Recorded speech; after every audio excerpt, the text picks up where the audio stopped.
Hello and welcome to another episode of the Six Figure Creative Podcast. I am your host, Brian Hood. If this is your first time listening to the podcast, first of all, welcome. So glad you gave the show a chance. This podcast is for creative freelancers who are good at what they do, really important, and they want to earn more money from their creative skills without selling their souls. If that sounds like you, you are in the right place. If that is not sound like you, maybe go off, get better at your skills, or go sell your soul somewhere else. I don't know. For our returning listeners, awesome to have you back. Thank you so much for coming again and again, week after week. We are smack dab in the middle of our Freelance F***Ups series. And I've got my favorite so far of the series today on this show. Before we get to the episode today, I do want to talk about something that was exciting that just happened. Email just came in this morning on my phone from Scott's Cheap Flights, which I think they rebranded to something called going.com, G-O-I-N-G. But I'm just going to call them Scott's Cheap Flights because that's what everyone knows them as. Email from Scott's Cheap Flights that flights from Nashville to Lima, Peru are on sale right now. And by lunchtime, I had booked round trip tickets just out of nowhere from Nashville to Lima because it was like $325, $340 per person round trip. And it was like a 2-hour layover in Atlanta, just a 10-hour flight to Lima. So a huge food capital, like some of the top restaurants in the world are down there. 3, 4, 5-star hotels are anywhere from like less than 100 a night up to a couple hundred a night. Like it's very affordable city once you get down there, and flights are the hardest things to get at a good price from Nashville, especially. So that just came in. We call these workations. It's a 17-day trip. We're going to be there from like November 1st to the 17th for my birthday, which is the 16th. So we'll be flying back the day after my birthday. And this is kind of our digital nomad thing. For any of our listeners who are not dependent on a specific location, they can do their work from a laptop anywhere. This sort of stuff is appealing to you, hopefully, because anyone can do this. Flights are cheap. And I actually have 66,000 Barclays points. So I put that on that card and that'll wipe out $660, $670 of those flights for me and my wife. So that's almost all of it, if not all of it right there. So cheaper free flights to South America. Got tons of other points from Amex that I can use to pay for hotels and other things that we do down there. So I'm excited. We'll work for most of the trip. Obviously take my birthday off and a couple other things. We'll probably take days off here and there. But the coolest part is it's the same time zone as Nashville. So it's not going to be different work or routine wise. You don't have to worry about jet lag or anything. We leave here at like noon and we get there at 9 p.m., something like that. So we don't have any crazy hours or anything. So I'm looking forward to that trip. Obviously, I'll talk about it more as we get up to it and find out what kind of cool things there are. But obviously, if anyone is a Lima expert, AKA you live there, or you've been there many times, just email me, podcast@sixfigurecreative.com with your thoughts and opinions of what we should do, me and my wife, down there on our workation. Because we won't just be in Lima, we'll be there probably 4, 5, 6 days, 7 days max, and then we'll bounce around to other parts of South America. And I've got some stuff in my mind of what I want to do down there. So that's the trip. I'm excited about it. That is not the topic of the show today. Today, we're talking about fuck-ups around monetization. And please God, I hope I have a better title than that by the time this episode airs, because no one wants to talk about monetization. But what I mean is this. In freelancing or really any business, the only way to make more money, there's 2 ways. One is to get more clients. That's one way. The other way is to make each client worth more. Preferably, you're doing both of those things at the same time. At a certain point, you can't get more clients. You are strapped on time. You're at your capacity. So at that point, the only other way to earn more money as a freelancer is to make clients worth more. There's a couple ways to make clients worth more. One is to go through our Easy 8s framework, which you can go check out on episode 216, called How to Spend Less Time Doing the Stuff You Hate, the Easy 8s framework. Episode 216, you can get there, any episode, you just go sixfigurecreative.com/episode number. So sixfigurecreative.com/216 to that episode. But that's one way to make clients worth more is you reduce the amount of time you need to spend on a client. And you can use the Easy 8s framework, which is basically eliminate, automate, delegate, mitigate, something like that. But go listen to the episode for the full details on that. But that's not what we're going to talk about today. We're going to talk about the other side of making clients worth more, and that is better monetization or better business model or better pricing structures. We're going to talk about it specifically from the framework of the Freelance F***Ups series, which is things that you're doing now that you should stop doing. Think of this as your do not do list. If you're doing any of these things on the list today, stop doing it. And the reason this is my favorite so far of the Freelance F***Ups series is because this is the area of the easiest improvements. Monetization is some of the easiest problems to fix, but no one spends time there. You want to learn how to get more leads and clients all the time. Maybe some people want to get better at sales, maybe want to get better at systems and processes and fulfillment and onboarding and all that nerdy stuff. Like some people are attracted to that, but no one is ever thinking, how can I better monetize the clients that I already have? And that's what this episode is about today. So first things first, what's the first on the list of freelance fuck-ups around monetization? This one's an easy one that almost everyone listening right now is probably doing, and you're probably guilty of this. Fuck-up number one is you don't know your numbers. There are 4 letters that you should know what this stands for, AACV. This means different things in different industries.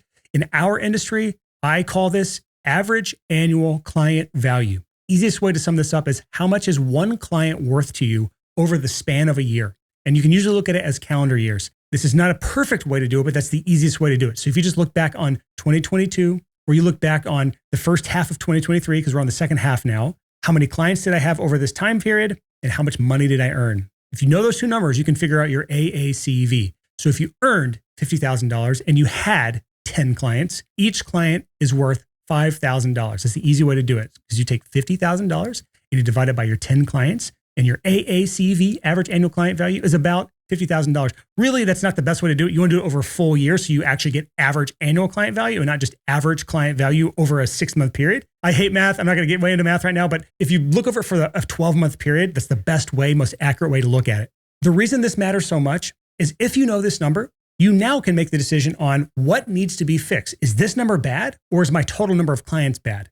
Without knowing your AACV, you can't make the crucial decisions you need in your business in order to figure out what's the bottleneck holding me back. I talked about this on previous episodes recently about scaling a $500 per client business is orders of magnitude more difficult than scaling a $5,000 average annual client value business, because you literally need 10 times more clients to make the $500 client business work.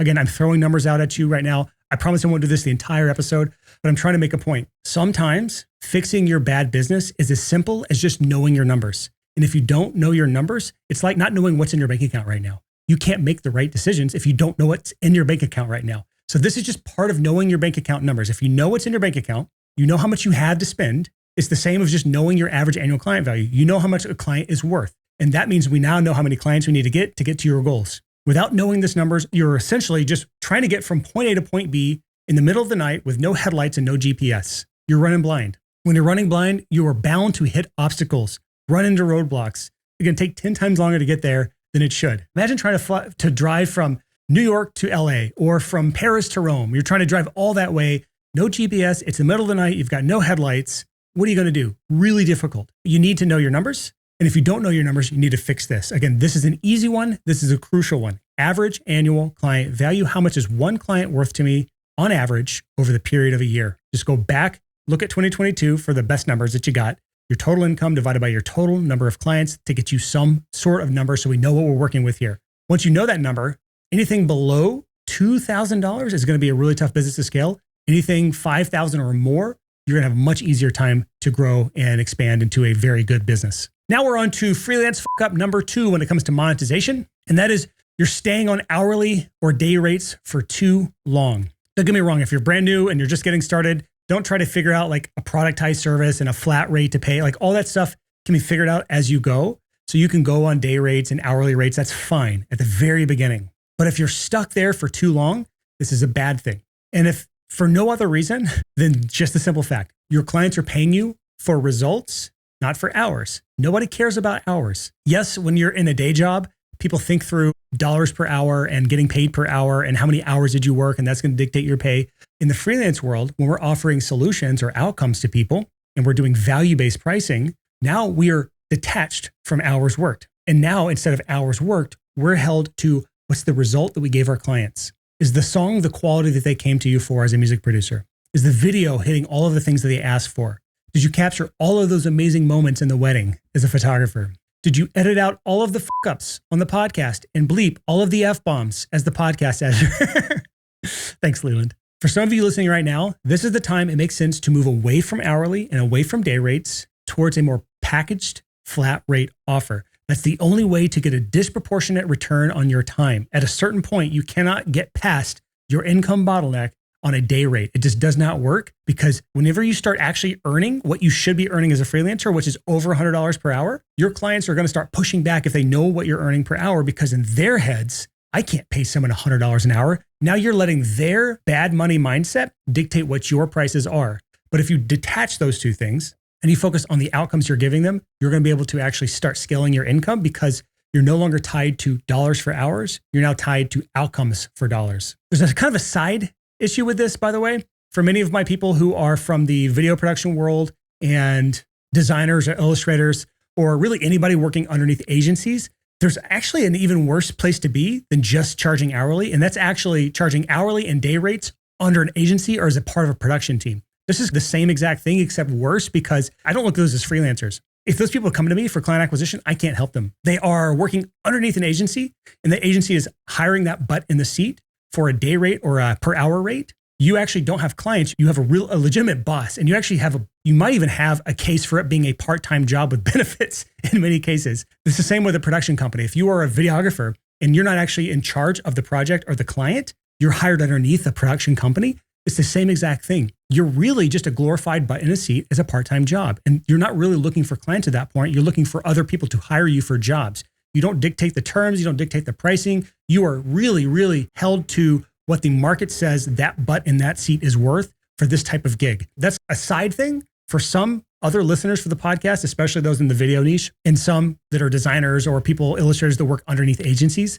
I've seen that a bunch of times in conversations I've had with freelancers. And this is kind of the sister or the cousin to being stuck at a day rate for too long. So if you want to get past that, you have to start bringing your own clients in instead of working for someone else who's bringing the clients in. And this leads us to freelance up number 3 when it comes to monetization.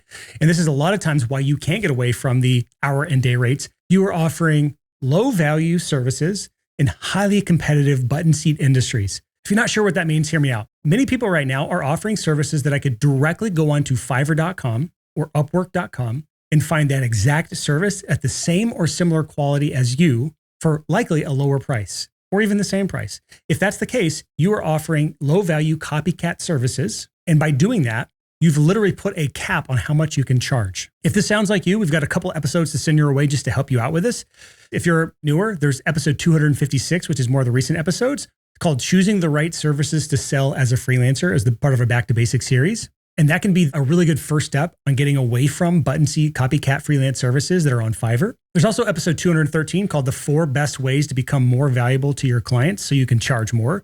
And this was actually a takeaways episode from the book $100 Million Offers by Alex Hormozi. If you don't know who that is, great book, highly recommend it, but just go listen to that episode first, because part of getting away from the button seat copycat freelance services that are on Fiverr is figuring out ways to become more valuable so that you can charge more and you're not directly compared to those button seat jobs on Fiverr. Fiverr is just a transactional site. And if I just need a transactional service, AKA a button seat, I can go to Fiverr and it's wonderful for that sort of thing. For example, we need somebody to turn transcripts from the podcast into blog articles. That's a Fiverr thing. But if I'm looking for something much higher value, something that's going to be more valuable to me and my business, I'm likely not going to look on Fiverr for that. And the same thing for you. If your service can be found on Fiverr, go listen to episode 213 to find ways to spruce up your service to be able to provide more value so that you can charge more. Because literally, if you look at how much you can charge right now, that is an echo of the value you're creating as a freelancer. And if you are stuck at this price point, it's because you are stuck at creating a certain amount of value. I know it sounds very out there and ethereal and not very concrete,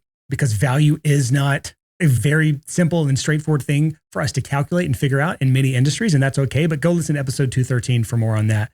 And then finally, there's one more episode I want to refer you back to if you're stuck in kind of copycat, button seat, low value freelance services. And that's episode 137. This is an old one. This is actually back in the 6-Figure Home Studio days, which is our old brand. The title is How to Defuck Your Marketing Message with a Before and After Transformation. That's more about your marketing message. I still like that episode because it talks about offering a transformation. Where was your client before they came to you? Where's your client now after they came to you? When you're offering a transformational service, you are almost by default no longer a button seat, find it on Fiverr kind of job.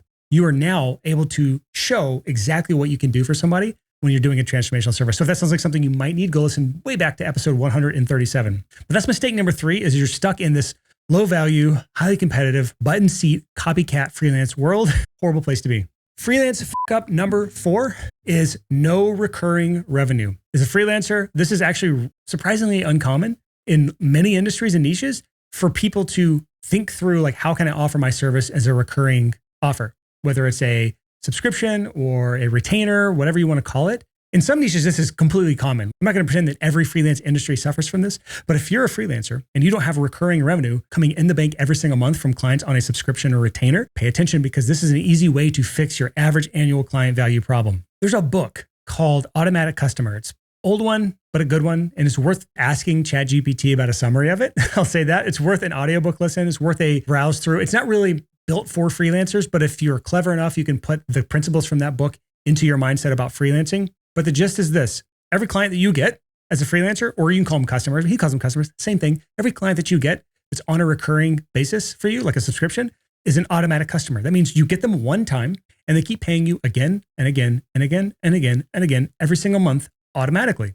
So now, instead of getting one customer who pays you one time, you're getting one customer who pays you every single month. That's as good as 10 to 12 customers, depending on how long they stay with you. So this creates predictability, which as a freelancer, that's the fastest and best way to get out of the feast or famine life cycle that freelancers go through. Most freelancers get into that cycle of feast or famine because they get a bunch of work, they get really busy, they ignore marketing and client acquisition, they ignore their sales pipeline. And then as that starts to thin out, they get more time back. Now they realize, I don't have anything in the pipeline. I don't have any projects coming up because I haven't done anything to actually acquire new leads and customers or clients. So you then go out there and you start hustling and you start drumming up work again. And now you're getting clients again. And you just go through this feast or famine cycle like that. What if you could just get clients, fill up your roster, and now you're booked solid every single month in advance because all your clients are on recurring retainers? That's what I'm presenting here. This is nothing new. This is nothing unique. Many industries are doing this now, but what is different is that most one and done freelance service providers haven't thought through how they can make this work for your business. I was trying to think of like what freelance service does not make sense on a recurring basis. And my brain goes to like a wedding photographer, because a couple who's getting married hires you as a wedding photographer. You do the photos for them, you're finished with it. And then all of a sudden they're not getting married again, are they? Hopefully not. We're going to say happily ever after on that one. So how could a wedding photographer potentially offer recurring revenue services? Well, there's two paths with this. One is, how can you offer more things to that same customer? So it could be, we're going to put a whole package together that gets us the engagement shoot, the wedding photos. We'll do honeymoon photos. I don't know. I'm just making stuff up here. Different milestones in your life. You could do something like that. That one's a tougher sell to me as a business person, where I'm thinking like, that's really hard to structure. There's too many variables. I'm going to fly out to your honeymoon. That's weird. That's, to me, is out. It could be done. You could find ways to make it a pseudo automatic thing where they're paying a bigger package up front and then you're doing more on the back end. That increases the average annual client value, but it's not perfect to me. There's another method you could try. Again, this is not proven. I'm just giving you a thought experiment. When I just sat and thought about it for 5 minutes, what would I do if I was a wedding photographer? You could go to people who hold the keys to a lot of projects or a lot of weddings. And those are wedding planners. Wedding planners tend to hold the key to many, many, many weddings in a season. So what if now you are offering a recurring service to a wedding planner? And now you are the de facto wedding photographer for that wedding planner. And when the wedding planner is putting together their packages with the client, they can say, my packages come with wedding photographer, wedding videographer. It comes with X, Y, and Z, because that specific wedding planner has built a team. And now you don't have to go searching for clients. You found that one wedding photographer. They're paying you a flat monthly fee to do up to a certain amount of weddings per month. You could say 4 a month or something like that, maybe 8. I don't know how many is reasonable. Now, every single weekend, your calendar's booked up because that wedding planner has already found all of the leads and clients. They're the ones doing all the work for you marketing wise. And now you actually have a business that you could scale, because now you can potentially hire photographers under you and start taking on more and more of these.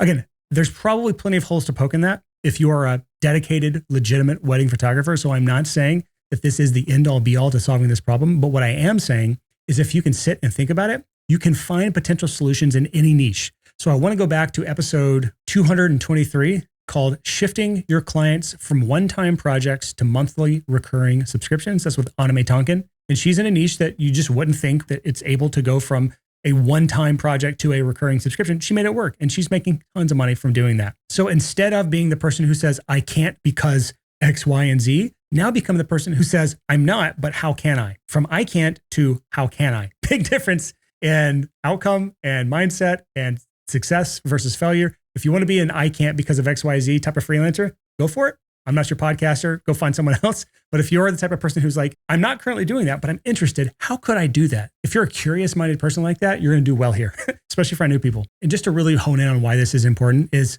increased average annual client value. You have predictability in your business. And here's the big part that people don't think about. It forces you to get better at your job.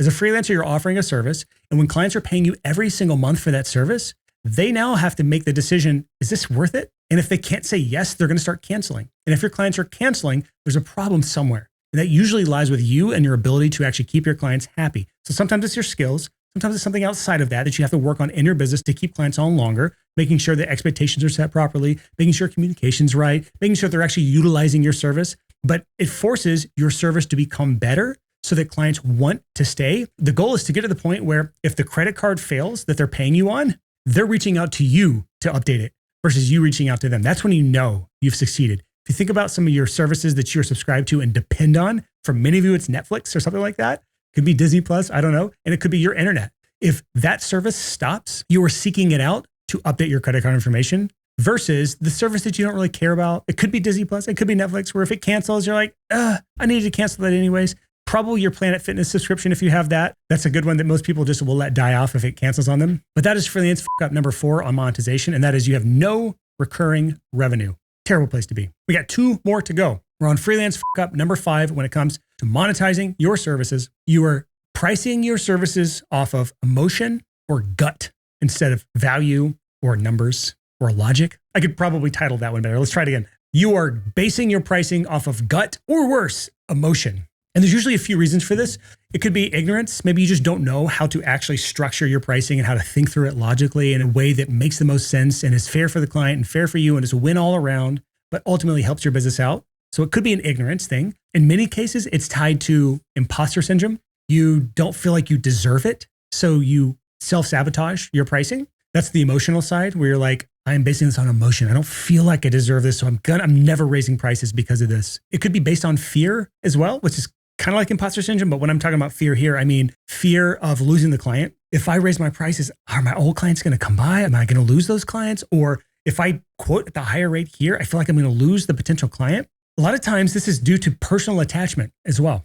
It could be personal attachment on the client itself. And so you're like, I have a really good relationship with them and I don't want to rock the boat, so I can't raise my rates or I can't charge the higher price. And this is hard because this is a relational game. We're in freelancing and our clients' relationships really do matter. So that's one of the hardest ones to overcome. And we can talk about that, but that's not the focus of this episode. I'm just giving you the reasons why many people are emotional with their pricing. Some of it's personal attachment with the service, meaning you love what you do. You're like, oh, I could never charge that much for this service. I just love it so much. That's when we get into the conversation of the creative versus the entrepreneur. The creative is now sabotaging your business. We are not a charity. We're not a nonprofit. And we are not hobbyists. If that is you, we're not the podcast for you. There's plenty of places to go for that. We are a creative who is an entrepreneur who's offering a service for an income. Whether you like it or not, we're a business owner. To make sure the business can see tomorrow and the next day and the next month and that we're taken care of and our families are taken care of and we are not stressed every month because of money, we can't let our personal attachment with people or with service or with fear or emotion or imposter syndrome hold us back for charging what we're worth. We need to charge based on value, not based on our guts or our emotions. Here's another one, by the way, bad money mindset. Some of us have a really toxic relationship with money. Some of us would say, oh, I would never pay that much for this. If that's your response, you probably have a bad money mindset. People, and you included, I'm talking about you right now, looking at me, pointing at you. I'm pointing my finger at you on YouTube, or I'm pointing my imaginary finger at you if you're listening to the podcast. Many of you sell exactly like you buy. You were very concerned with what's the cost, not the outcome or benefit. You were very focused on what's the cheapest way to get this done versus what's the best way to get this done. Then you probably are pricing your services the exact same way. You're selling yourself the exact same way because you sell like you buy.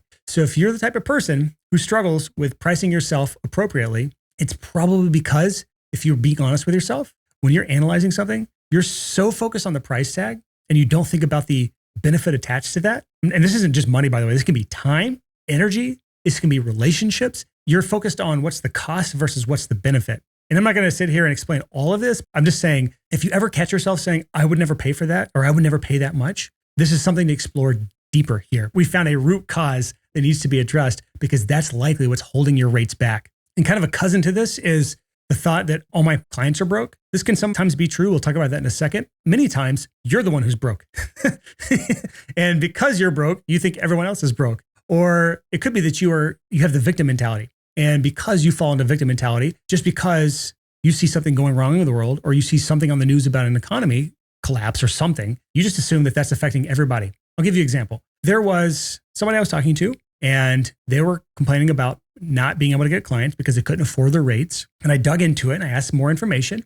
And they said that their clients were feeling the housing squeeze. And I said, tell me more. I don't understand. And their thought process was, because of this housing squeeze, again, it doesn't even matter where it was or when this was. This was relatively recent and it was in the UK, but it doesn't matter because this specific freelancer worked with B2B clients. They're working with bigger businesses with multiple employees, a multi-million-dollar companies. And he's offering services for these people. And if you're trying to tell me that they're feeling a housing squeeze, meaning the rising cost of housing. And that's why they're not hiring you in your freelance service.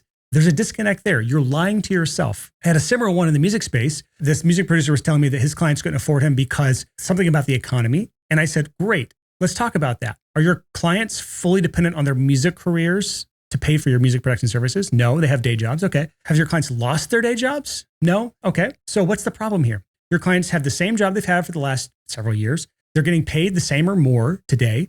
The economy on the news is bad. But what's really wrong here is you're letting yourself fall into this bad money mindset trap of my clients can't afford that. And you're putting every excuse in the book as to why this is a problem versus addressing the core issue, which is your mindset. That's the root issue. It's not your clients. It's not some external force. Now, there is plenty of places where that is true, where there are external forces at play that you have to pivot your entire business or business model. That's beyond the scope of this conversation. What we're talking about in the Freelance Up series around monetization or monetizing your freelance skills or services, you're pricing yourself based on emotion or gut. This is not how we run businesses. And it's time to get out of our freelance pull-ups and put our big boy and big girl underwear on. Graduate to the next level of freelancing. I'm going to move on to number 6, the last one on the episode today of the Freelance Up series. And this is actually closely tied to what I just talked about. And that is you are genuinely working with broke clients. That is a up if that's the case. There's a quote that I saw someone arguing about on the internet. It was like a viral TikTok or Instagram reel or something where the quote was this: solve rich people's problems, it pays better. And I just thought, interesting. Solve rich people's problems, it pays better. Some people were defending that take. Some people were like, that's awful, and everything in between. I thought that was actually kind of insightful for freelancers to think about. And here's why. Clients with money are not going to have monetary objections in many cases. Sometimes they will if they can't see the value in what you provide. But money will not be the major objection. The major objection will be, is this person right for what we need? That's the only thing they have to overcome. Is this who I want to handle this thing? When you're working with broke clients, not only do you have to prove that you're the right person, which is already difficult enough, you also have to prove that the thing that you're doing is worthwhile, worth the rates you're paying. And even if you can prove that definitively without a shadow of a doubt that it is worth it to them, which I guess you still have to do with the rich client or the clients with an actual budget. The thing that you don't have with those clients is a lack of money. Sometimes you can have somebody who is genuinely interested in what you do. They know they need you. They know they want to hire you. They want to work with you. They want you to do the thing that you offer, but they genuinely can't afford it. And in that case, the first two things don't matter. It doesn't matter that all of your marketing efforts and all your client acquisition activities and everything on your website, everything worked perfectly. You nailed your sales conversation, but they genuinely can't afford you. So you still don't get the client. It's as if they never existed, which is a terrible place to be. So if we're freelancers offering freelance services for money, you have by default said, I have to have money to survive. It's just the fact of being human. We have to have money to survive. Some of us need more than others, and we can always have the conversation of when is enough, but that's not the conversation for today. Today's conversation is if you're working with broke clients, you're making this harder on yourself. I'll use another kind of illustration here. If I'm a podcast producer or a podcast editor even, whatever service you want to throw in there, that's kind of a button seat job. If I'm a podcast editor and I'm taking my skills that I've honed over the years and the equipment that I've purchased, and I have a website and I'm finding my own leads and I'm not relying on Fiverr and Upwork, and I'm like doing it the right way. I built a brand. I hired a copywriter to write my copy. I'm legit. I got a nice photographer to do headshots for me and blah, blah, blah. I've done it all, but I'm trying to help podcasters who are broke, meaning they are hobbyists talking about drama or The Bachelor, or they are talking about amateur sports. I always use Dungeons and Dragons as a joke, but there's actually one of the biggest podcasts that talk about Dungeons and Dragons. But if I'm working with Dungeons and Dragons podcasts, those are generally people who don't have high monetary aspirations. They are not investing a lot of money into their podcast. Therefore, there's a hard cap on how much I can charge. And there'll be many times I have a conversation, very fruitful conversation, and they want me to work with them, but they're too broke. They just can't afford it. Counter that to solving rich people problems, going back to that quote, solve rich people problems, they pay better. You go to a client who they earn more money. They're a business owner, or they're a wealthy individual. They're an upper class family. If you do family photography, basically any clients with money, whatever your service is, there is a place for you to charge what you're worth, to not have the monetary objection. There's other challenges around working with higher tier clients, if you want to put it that way, monetarily higher tier clients, but it is generally a much better business move. Now, here's what I'm not saying. I am not saying sell your soul and work with people that you hate to make more money. That is not what I'm saying here. But what I am saying is if you take that exact same skill set as a podcast editor, a podcast producer, or a photographer, or a videographer, or a graphic designer, or a music producer, but take that exact same skill set and take it from the broke clients. Maybe they're not broke, but they just don't take their thing seriously. That could be another way of looking at it. They're not serious about it. And I move it to the people that are serious about it. Now, all of a sudden, it's way easier for me to charge my value, to monetize my services, to not get constant pricing objections. So if you find yourself hitting the wall constantly, clients telling you that they can't afford you, then there could be a sales problem. We can maybe talk about that in a later episode on sales fuck-ups. But in a lot of cases, you're just taking your skill set and applying it to the wrong type of people. So those are the 6 freelance fuck-ups around monetization. Just to go over those again. Freelance fuck-up number 1 is you just don't know your numbers. Do you remember, by the way, listener? Do you remember what AACV stands for? AACV? Say it out loud. AACV. Average annual client value. Go figure out how to find that number for yourself.